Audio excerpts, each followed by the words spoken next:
Good morning. I will share that. Good morning.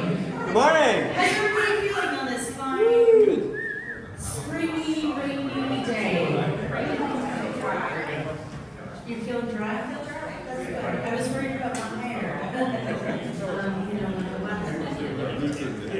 How many of you, is this your first time coming to one of your cuts?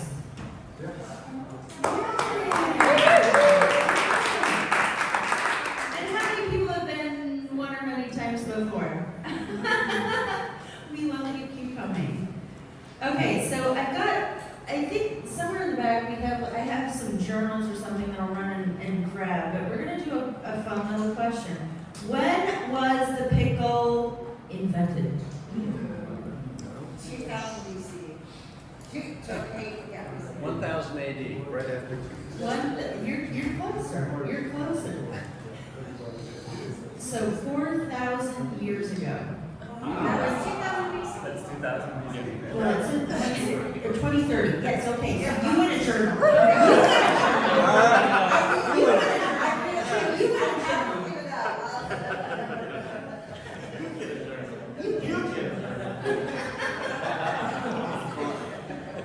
And okay, so how did the pickle tradition start?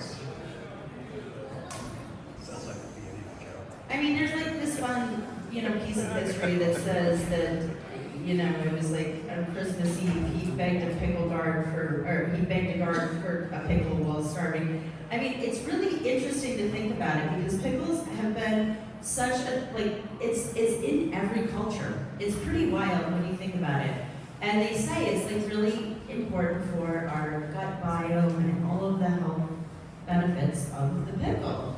I mean, and here we are, blessed to be here today to talk with DJ's Pickles and Heather about their pickle business and how they're sourcing everything locally and creating a brand new, beautiful pickle culture 4,000 years later. So, without further ado, let's welcome to the stage Heather and DJ's Pickles.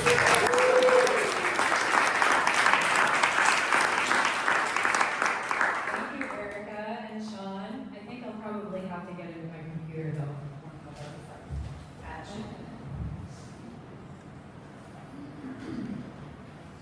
You get a journal. You can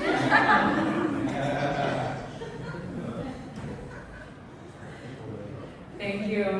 And yes, my password has something to do with pickles. So, good morning, 1 Million Cups. I'm Heather Bauer. I'm the CEO of DJ's Pickles. We are an artisan pickler right here in your backyard. We work out of the WNC Farmers Market. We produce small batch chef-crafted pickles with lots of flavor profiles inspired by our rich agricultural region here in Western North Carolina. I come from a background in human service and community organizations. Chef Don Polito, the founder of DJ's Pickles, is right here. He's been a chef for over 20 years in Western North Carolina, from country clubs to food trucks. So combined, we have over 40 years of experience in hospitality. Yes, I'm that old. So we are really pickle pleased to be here with you and just delighted to be talking more about our business, which started in 2021 and really has had multiple iterations over the years. So I'm the new owner as of January, just this last year, after leading a full-time job in October of 2023 with a local nonprofit. So that's a little bit about us, and we want to talk about our inspiration.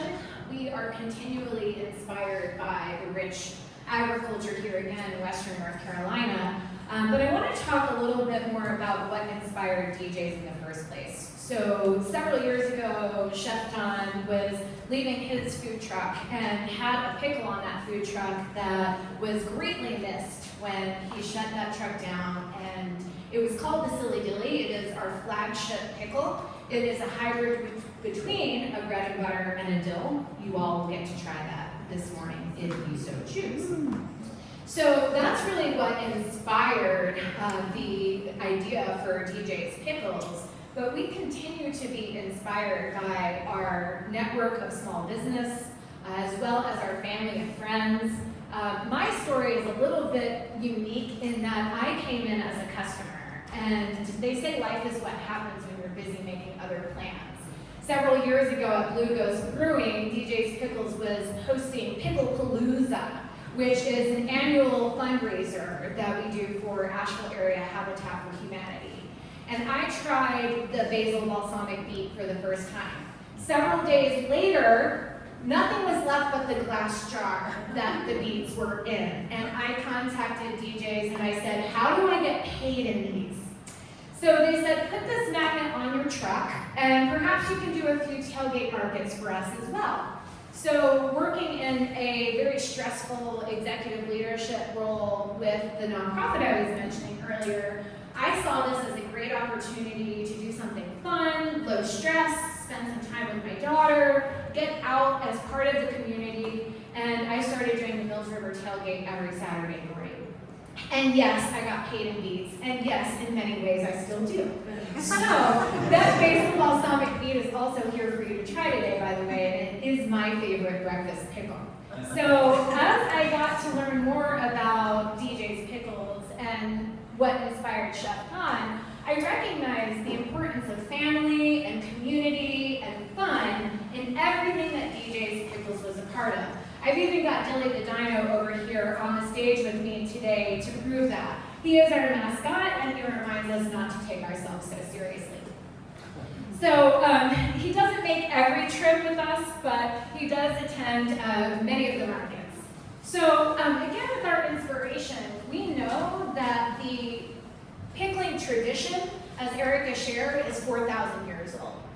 We aim to modernize that tradition with culinary practices as the chef inspiration comes in, and focus on community. So we're inspired to reduce food waste and continue to work as part of the food system with sustainability, integrity, purpose, and vision in mind. So I cannot say, when I speak to our inspiration, anything more than the pickle is not our product. We know that the pickle keeps many people happy, and we're going to talk more about that this morning. But we know that DJ's is a part of something very special and unique, whether that's your grandmother's favorite pickle recipe, or the ways in which you are aiming to reduce food waste today in your own homes. I keep forgetting I have this clicker in my packet. So I wanted to show you a little bit more about our products, and when we think about what continues to inspire us, we think about innovation. Innovation is rooted in the word innovar, which really continues to mean how do we renew? So when we think about renewing DJ's Pickles, and thinking about DJ's Pickles as part of this larger system, we know that we have to continue to renew our practices not only with our customer in mind, but with our environment in mind as well. So as we continue to thrive on the relationships that we've built here in year 4, I'm also going to tell you a little bit more about what we've done well and what we might have done differently. So when we think about, again, the inspiration and the role that we play in the food system, we know that we started our business with a great idea. And that great idea, that silly dilly pickle, has led us to the development of 10 products. So in retrospect, we likely would have spent a little more time on our core products and research and development in the early stages of the business. In many ways, we dove right in. There was a lot of excitement and enthusiasm, which there still is. So we also think about our product personalities. I can't go without saying, some of you may already know this, there's the silly dilly, and now we have its alter ego, the serious dill. And I'm sure there are some serious dills in the audience. But the serious dill was really an innovative product because we had many people coming from the north asking for a sour pickle. It's our only sugar-free product as well. So with our product personalities, not only do we have some fun names and some great packaging and a colorful label, but we're also thinking about the health benefits. Again, as Erica mentioned, it was actually in Mesopotamia when the pickle was introduced 4,000 years ago. And they were using it as a way to preserve cucumbers in an acidic brine. And the cultures across the world value the pickle for different reasons. For us, we bring those unique flavor profiles in with that product development. So many of you, hopefully, have also seen that we do some specialty products. That includes bamboo and okra and rhubarb. Most recently, we pickled sustainably harvested ramps right here from Buncombe County. So as we think about our specialty product development, that's something we would have continued to do, but perhaps done a little bit more slowly. So how, where, and when our product is delivered. That's another part of our innovation strategy. We work with tailgates across Western North Carolina. We also work with over 30 different business partners on the wholesale side of our business. And we continue to meet people one-on-one right where they are inside our retail shop. And then I wanted to add pickle juice. So I had this little inspiration earlier this year that we've been selling pickle juice for about a year now, but I feel like this is going to be our liquid year. Whether you're an athlete who maybe met us recently at the Chamber 5K or at the Asheville Marathon and Half, or if you're a mocktail or cocktail lover, or someone who might even love a pickleback shot. We have been really recognizing the value of that pickle juice. Nothing artificial is added to that juice, and there's so many fresh ingredients that go into it, so that full-strength brine juice has become an increasingly popular item. So one of our goals is to always keep everything fresh and fabulous, if you will. You'll see that on the jars. None of our products are fermented. These are refrigerator pickles, and we do everything from start to finish by hand. So as we continue to think about innovation, we know that what we do well is that we value relationships. That is one of the #1 things that we really attribute to our success. Again, there's Dilly. Another successful decision was when we decided to come into the WNC Farmers Market, and that was in September of 2022. And for those of you who don't know, that's a year-round brick-and-mortar farmers market open to the public 7 days a week. That's where we have our commercial kitchen, and that's also where we are able to meet with local farmers and source much of our produce. Again, as a year-round business, we can't always guarantee that our produce is coming directly from Western North Carolina, but we stay as close to home as possible. We also focus on quality and our small batch process, as well as community engagement. We couldn't do what we do without the relationships we have, without the sense of community that we have, and without the other small business resources that we have as well. Some of you in this room have met me through Insight, through the Asheville Area Chamber of Commerce. So that's led by Jeffrey Kaplan and Amy Jackson.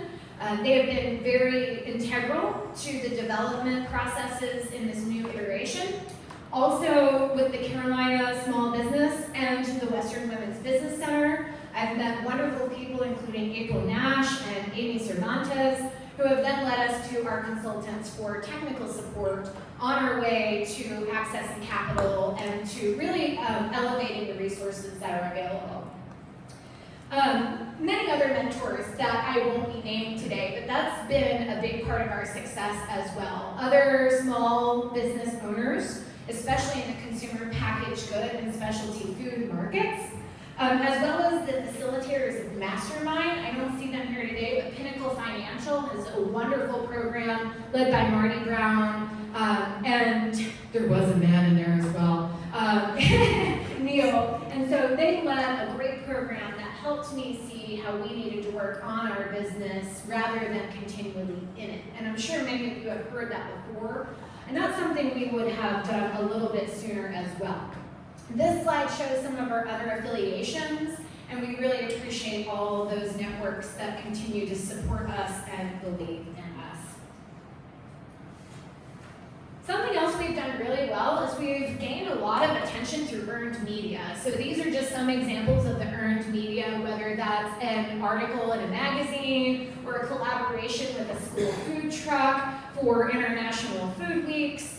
It's the vehicles that you might see driving around with the original DJ's Pickles magnet on it. as well as the great opportunities we have with other small business owners to work together to bring out either a new product or a new label or something special for fun.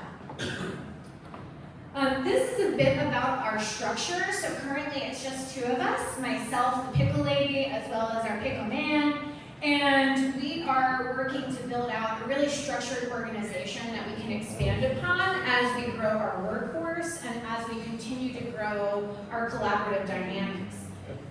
So again, I think rather than what we would say we would have done differently, it's more a matter of timing, what we might have done sooner or what we might have done later. So there was an original partner, the J of DJs, who divested in September of 2022. And really that left Don as the DJ's owner and operator, and I was leaving my job. It took over a year to really fully transition. So that's something I would have liked to have done sooner in order to structure the business with intentionality. We have learned the importance of orchestration and quantification, and the ability to really bring the metrics into the business is something we also would have done sooner, but we continue to do now.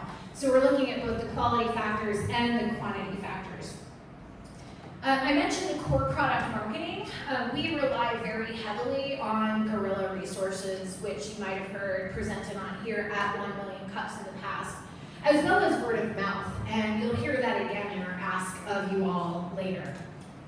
So when we think about what our goals are, we know that we want to be highly competitive in the national pickle culture.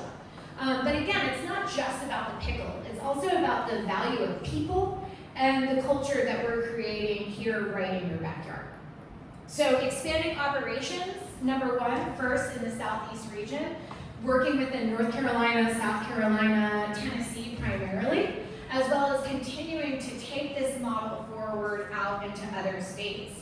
This includes expanding distributor relationships and services, identifying affordable co-packers, as well as building our revenue capacity, and then streamlining operations. So we're really working with our late point definition strategy and thinking through the ways in which we know that we want to grow those revenues 25% each year over year incrementally. I've learned, of course, growing too soon is never a healthy approach. And so we've seen over 200% growth over the last 3 years, and we really want to take this time to scale. So that includes optimizing outputs, measuring our success, and really, again, learning more about our customer and thinking about those target dynamics. So I'm getting more and more excited because we're getting closer to the Q&A. I really want everyone in this room to see the visual of where we can currently find DJs. So we have grown from just one wholesale partner at the end of year one to over 30 wholesale partners across North Carolina. We have several in upstate South Carolina, several in the Charlotte area, the majority right here in the Western North Carolina region. We work with restaurants, specialty markets, wineries, breweries, food trucks, and lots of other niche stores. So last year there was over 89% increase in Grubhub pickle deliveries. We're not quite there yet, but we also are shipping, and we have shipped to over 26 states in the last 2 years. So this map can be found on our website, and I think it's a lot of fun that the pickle is wherever our partners are. Some of those partners will use our pickles on their menus, anything from the basil balsamic beet to the pickled red onion, sweet and spicy okra, or they may be retailing as well out of the glass jars or out of our snack packs. So that small batch process is a very manual process, and something we also would have done sooner, especially if we had access to capital, would have been getting the necessary equipment to really reduce the physicality of that labor. That's something that we're working on as well. So we always want to maintain that small batch process. So I'm going to end here and ask you, how does a cucumber become a pickle? Go ahead. Well, I would say it's traditionally fermented, but it has to be basically preserved in some way. Yes. Yeah. That was a very thoughtful answer. And I'm not trying to take away from your thoughtful answer because it does have to be preserved in some type of way. And I will tell you briefly about our process in just a moment. But it goes through a very jarring experience.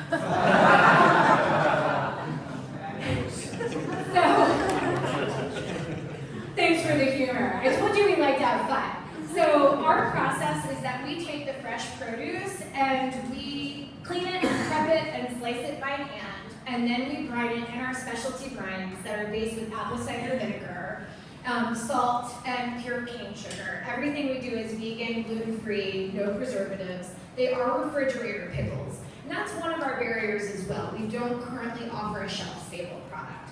And there are reasons that we don't do that. We don't necessarily anticipate doing that. But as we continue to scale, we're exploring all sorts of options so that we can reach the broadest audience possible without losing the quality, the fresh ingredients, and that small batch process. So, this is my last slide. There's a QR code and our information. And then I think now we'll turn into some... Well, what's your community ask? So I thought you all would be asking me. So my ask of you not only is to taste our pickles if you haven't tasted them, but we are seeking to scale very intentionally.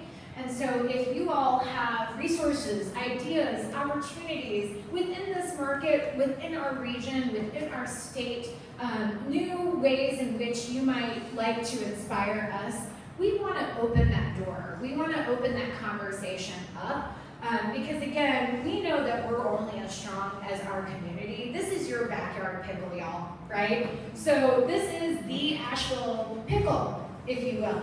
So how do we get Asheville on the map for DJ's Pickles? We're not necessarily saying we want to turn Beer City into Pickle City, but we wouldn't be averse to that. So my ask of you, again, is just to share ideas, resources, with the knowledge in mind that we are seeking to intentionally scale, leverage our resources, and build our capital so that we can continue to grow with this vision in mind for sustainable communities, to enhance food systems, and to continue to inspire people, not only to reduce food waste, but again, to have fun and enjoy the pickle, and really taste the flavor, and think about the traditions that had inspired the original pickle and how that continues to shift over the years. So big ask, maybe, but I think that there are a lot of great ideas already going in this room. So if this is all about innovation, I just want you to know we're very open to what your thoughts are. All right, let's put our hands together.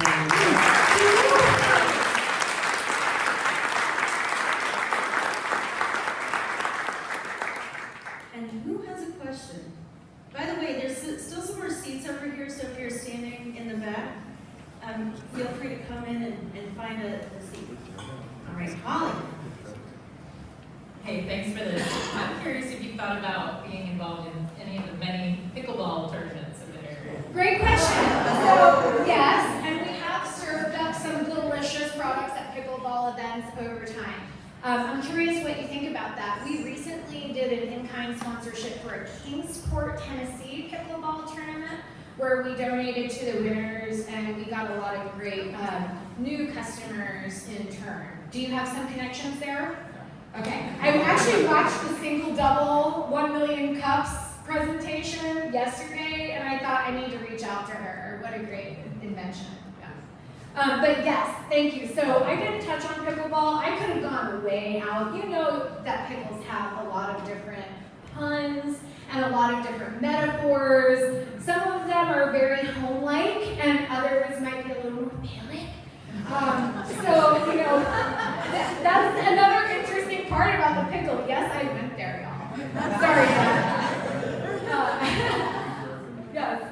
Hi, Heather. Hi. Chandra. I went through the mastermind with this wonderful woman, and I have to brag on you because the way her mind works about business and so much I learned from you. So thank you, and this was amazing. Oh, thank you. And I highly recommend taking a picture with Dilly because One of my Instagram photos is with Dilly. It's like the happiest photo of my life. So silly. But it just all the love that you guys have and all the intentionality, which I love that that's your focus right now.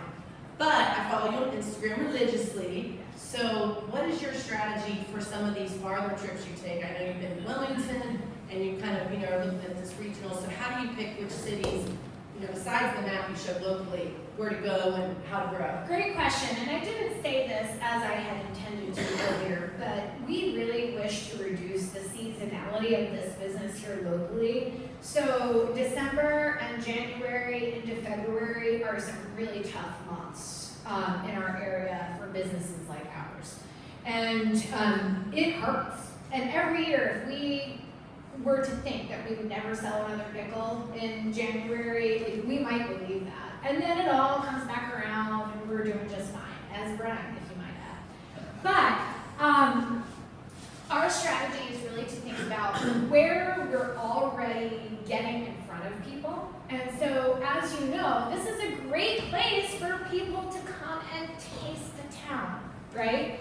A lot of people we meet out at events here locally don't necessarily live here. Surprise, surprise. So many of them are going back to other towns and cities, Wilmington included, as well as other locations in and around this region and much further. And so that's part of it. We're already kind of following the lead because when they get home, they go, but why don't we have any access to your pickles here? And shipping is a great option, but it's just not the same. Right? We also know that we want to grow in what we call a hub and spoke model. If we know that there are other communities that value community in the way that we do, especially the farm to table movements and other agritourism, as well as having some opportunities in their own area to develop new products, we want to seize that. Now, coming back to kind of the logistical side of things, we also know that right now our biggest radius is about 6 hours. So we were tossing around the idea of going to an international pickle festival later this year in Rosendale, New York. It may still happen, but I think that will likely be for years in the future. So for us, it is still just the two of us, and we are working with friends and family and contractors to help, build our capacity. But we really have to be mindful about that. Last thing I'll say to that great question is also, before I go, I research who may want us in that area, and I make a point to stop by to all of those different businesses and bring samples and make communication. And as I'm sure you all know, follow-up is so important, right? So that's part of my strategy as well, is really just making sure that I'm living up to my word. Having integrity of purpose and vision doesn't come easy. It can be very wearing on the mind, body, and soul, as you know. So I was moving 19 cases of pickles around when I was in Wilmington for several days with a doubleheader event. And I thought, am I able to really do this? Well, the short answer is not without help. Yeah. What other? Hi, my name is Eric. I have a company called Sour House. We make tools for sour bakers, and I know, being on the kind of outside of the food business space, that there's a lot of focus on distribution through retail and that wholesale model. One thing I've learned from doing my business, starting in e-commerce and now moving into wholesale, is like having that direct relationship with the end customer is super powerful. And I've been, kind of iterating on ideas on how to get in contact with that customer who buys our stuff at a retail store somewhere. So I'm wondering what you're doing now to try to incentivize customers who taste your pickle, that they buy it at some store in their local community, to connect back with you, your brand, and maybe not purchase directly from you, but at least have a relationship which you can kind of use to build the brand further. Great question, and I have a couple of examples of that, and I'll try to be really short. So first is the Arboretum. Arboretum is one of our business partners, and they will say, we use DJ's Pickles, right? They're promoting that. We had a couple go in, it was actually a woman and a child, and directly after having lunch at the bistro, you know where they arrived? At our door, and they were ready for more pickles. And they've been there almost every week since that first visit to the WNC Farmers Market after they tried our pickles on that bistro plate. That's not exactly what you're asking, but that's one example of how the continuum works and how important the infrastructure is and how supportive our business partnerships are. Another example would be regional goods. So we do work with Regional Goods, who's a local distributor, and they have a couple of different routes. They have a Charlotte route, a Greenville route, an Asheville route. And we have a great relationship with the owner of that distributor, and that allows us not only to connect with people maybe a little outside of our reach, but he also creates opportunities for us to communicate directly with those businesses. And so the Charlotte area businesses where we can't just pop over, I make calls or I make emails and make sure that they know who we are and that we care. And I have that relationship that is growing with them as well. An example of that is when we were at the Flavor Show, which is a big specialty food show in Charlotte earlier this year that got us in front of a number of other businesses. We met one of those business owners, and it was like we already knew each other. So another example of that is Burger Works. They're one of our most regular recurring restaurants, and they buy in buckets. So they're buying 6 buckets every month, and they have DJs on their menu. And again, social media and e-commerce, all these channels are linked, right? So we're cross-promoting on social media. We're making sure that the word is getting out. We're also supporting our partners by letting the public know what else is going on there beyond the pickle, right? So Friday night we're doing a wine dinner at a vineyard in Grandfather Mountain. And we're doing specialty plates. We're incorporating the pickle, and we're going to be talking about the pickling process, and we'll be going through some pairings.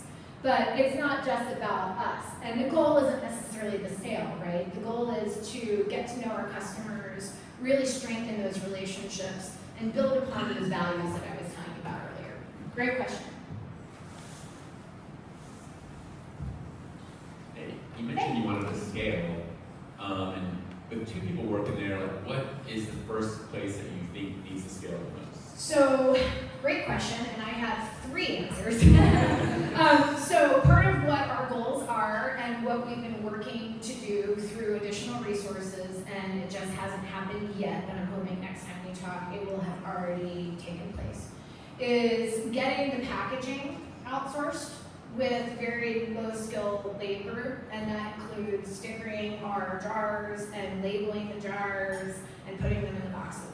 I have had conversations with a large-scale distributor here in North Carolina that would take over our entire e-commerce, and that would include wholesale and retail e-commerce, where they would provide all the shipping and fulfillment of our products to ship, whether that's locally or throughout the United States. And then third is I make a lot of deliveries, if you will.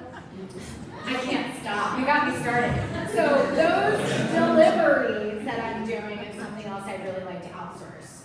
So there are days where I'm in the car 5 to 7 hours a day distributing to our local partners. But that does allow us to have a high touch. And we really enjoy that high touch customer side of our business. So there are pros and cons to everything. That's part of the decision-making process, right? Really weighing where I'm going to be most valuable. We know the pickle man's most valuable in the kitchen, right? We know that that's where we want Chef on. And everything else is going to work in an ecosystem around that.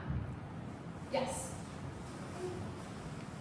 Have you thought of partnering with Mother Foods for delivery? Great question. We have thought about that. We have not taken the next steps to do that. And again, we are a refrigerator pickle, and there is, a decent amount of weight involved, and so that does create some challenges. I'm a solution-oriented person, so give me a challenge and I will work through it and figure out a way. But that's been one of the hindrances with some of the.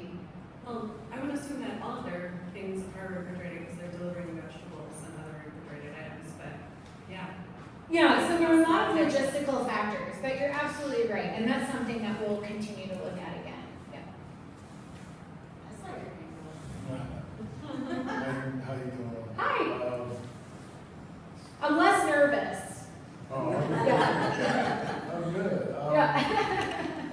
I've never heard of you, but I love pickles. Well, you're not alone. Not everybody is like you, but you're definitely not alone. I literally. What's your favorite kind of pickle? feel, Yeah. I've never been exposed to anything else really, so from the grocery store to my house, I can like do a bottle of Yeah, and I live like 3 minutes from the grocery store. Yeah, I was gonna say, and my partner would say, have a little self-control, but yeah, so. I'm eating them in the store and everything, so, but I don't suggest I like that. But my question is, because I heard you talk about spelling, how intentional are you on creating attractive content on your platforms and also connecting with community?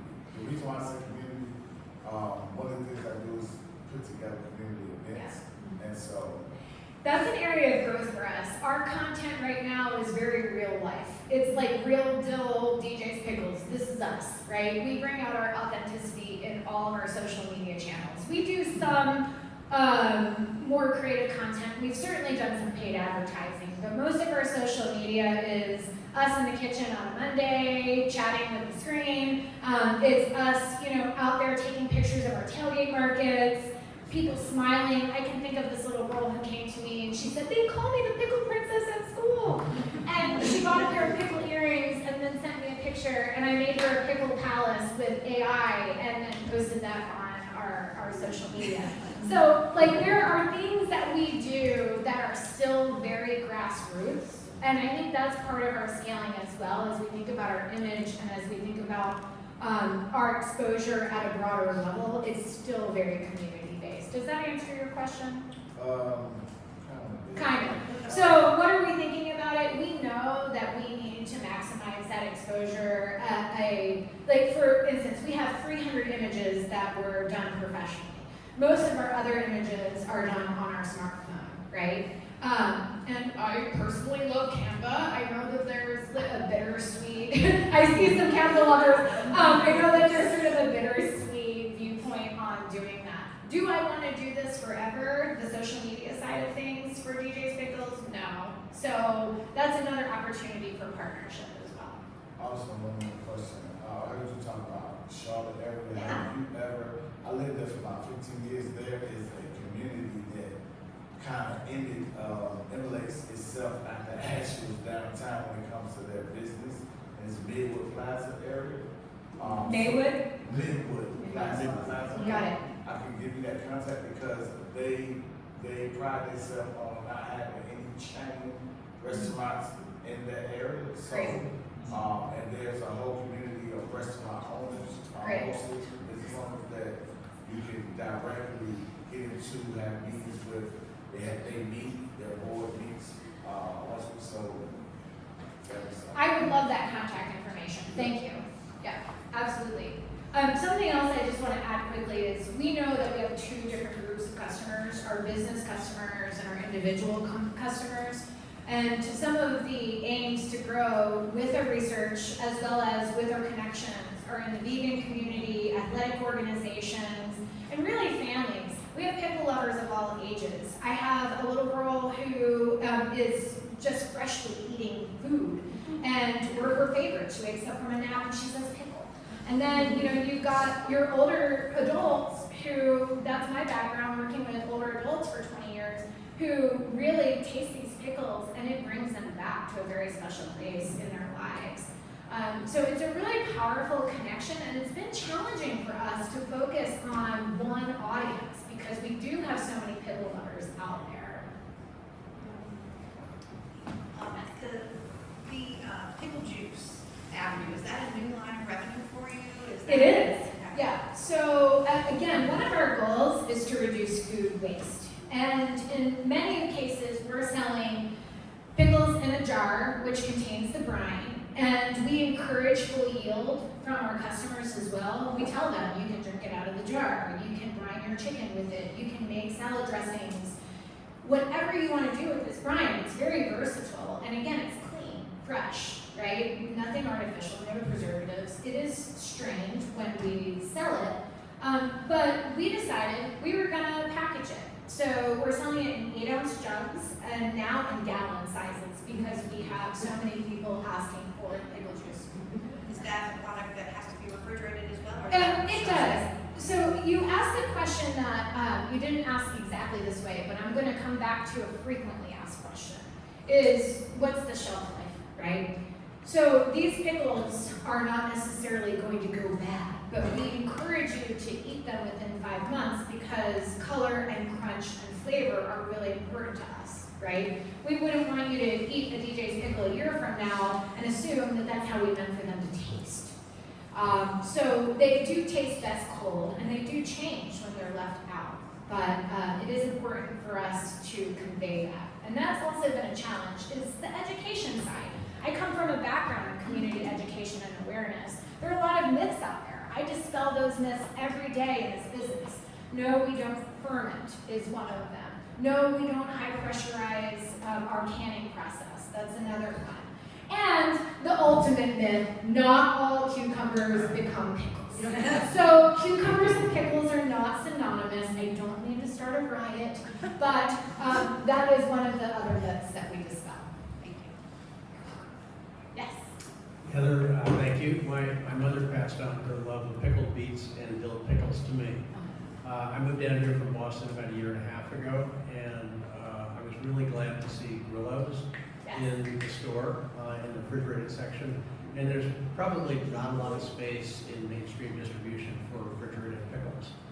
How do they do that? They're like probably 10 to 15 years ahead of you in the process. Yes, a lot of our pickle companies in the United States are ahead of us in terms of the time they've been in the market. And there are also areas, like for instance, there's another company that was attracted by Fenway.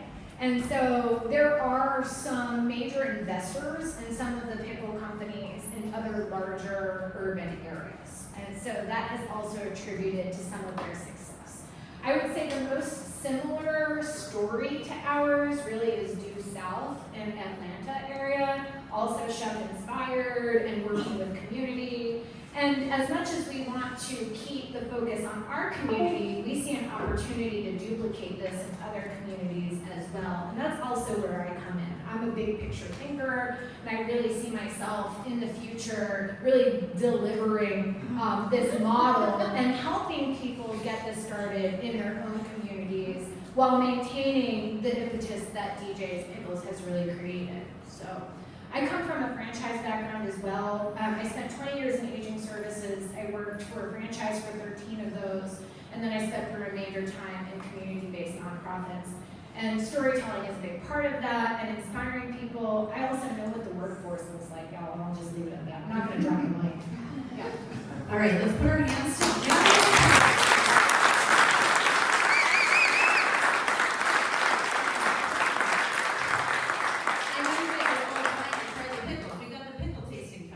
We're going to wrap things up here.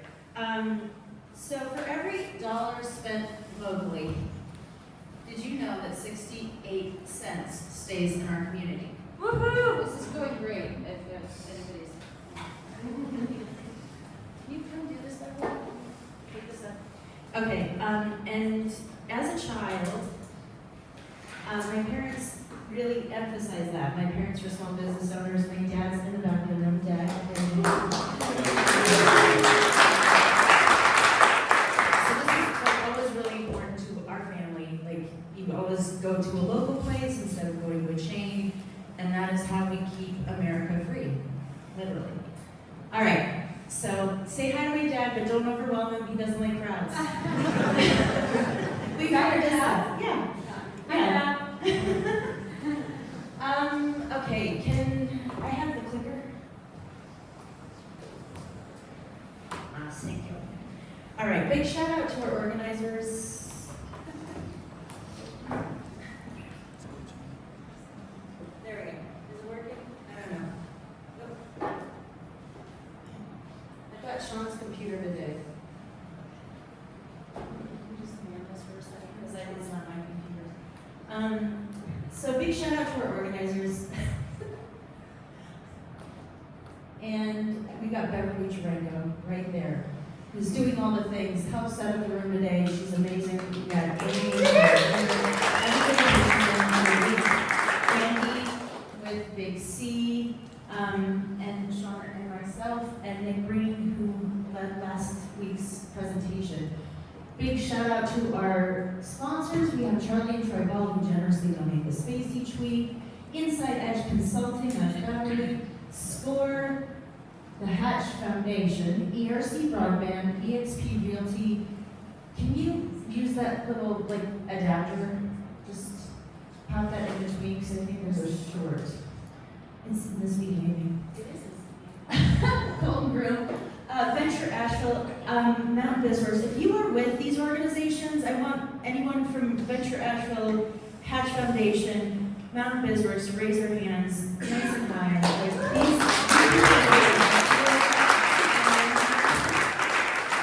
And so after the pickle tasting, then, reach out to them if you have any questions. All right, moving right along, next week we have, who has kids in the room? And who has small children? And who struggles with childcare? Yeah. Who knows someone who struggles with childcare? There we go. So next week we have Werner. They are an early childhood development center, and they're going to be talking about their new initiative, what they're going to be offering to the community. It's going to be really incredible. And in terms of community events, we have a lunch and learn here tomorrow with Erica Anderson, right there.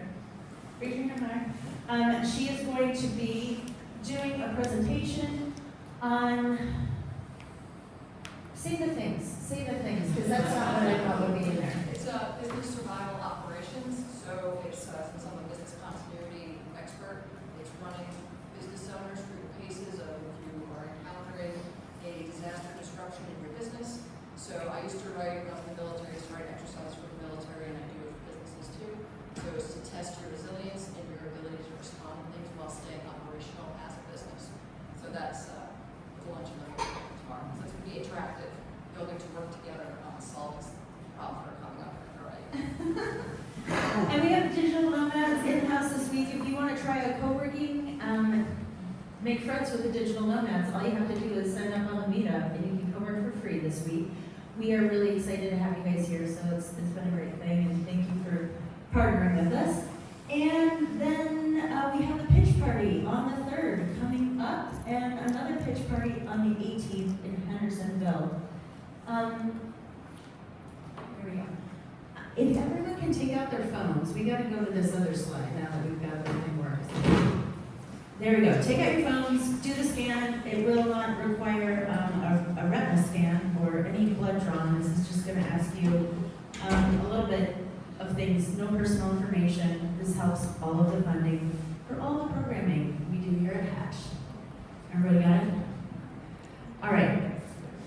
Return your mugs. Don't take them to co-working. Do not pass go without returning your mugs. And let's pickle. Thank you for coming out this morning.